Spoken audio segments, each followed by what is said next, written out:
Meilleur que les frites, prêt en quelques minutes. Appuyez sur le bouton j'aime dès maintenant puis laissez vos commentaires sur cette recette. Commencez par couper 1 kg de pommes de terre en dés. Coupez-les en deux, puis en épaisseur pour obtenir des quartiers comme je le fais. Une fois que vous avez coupé toutes les pommes de terre, transférez-les dans un grand bol.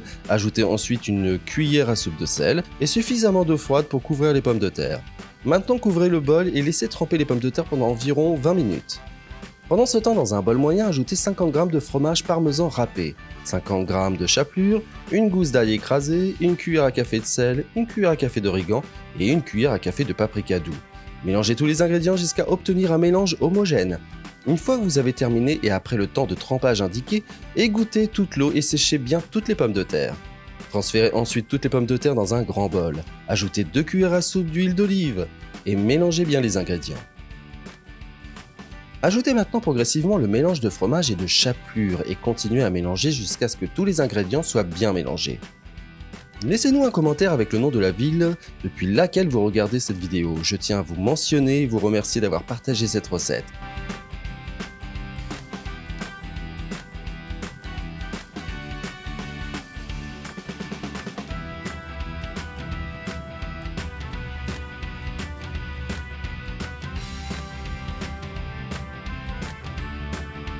Enfin, transférez toutes les pommes de terre sur une plaque de cuisson recouverte de papier sulfurisé.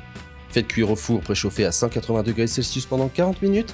Le temps de cuisson peut varier en fonction de la puissance de votre four, mais si vous préférez, vous pouvez également les cuire dans une friteuse à air. Pendant que les pommes de terre cuisent dans un petit bol, ajoutez 120 ml de yaourt nature. Ajoutez également 2 cuillères à soupe de fromage à tartiner,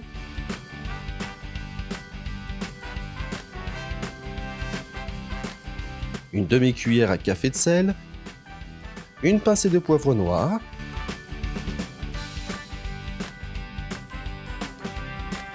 du persil selon votre goût, une gousse d'ail écrasée, et enfin ajoutez un filet d'huile d'olive. Mélangez jusqu'à ce que tous les ingrédients soient bien mélangés et incorporés. Si vous êtes arrivé jusqu'ici, cela signifie que vous aimez bien cette recette. Alors cliquez sur le bouton partager et partagez cette vidéo avec tous vos amis. Cela ne vous coûtera rien, mais pour nous, cela fera toute la différence. Cette recette est prête, vous pouvez maintenant servir avec cette incroyable sauce et en profiter. J'espère vraiment que vous aimerez cette recette. Maintenant, je vais retourner dans la section des commentaires et continuer à répondre à tous ceux qui m'ont laissé le nom de leur ville. Et je vous remercierai également d'avoir partagé cette recette. À la prochaine recette, au revoir.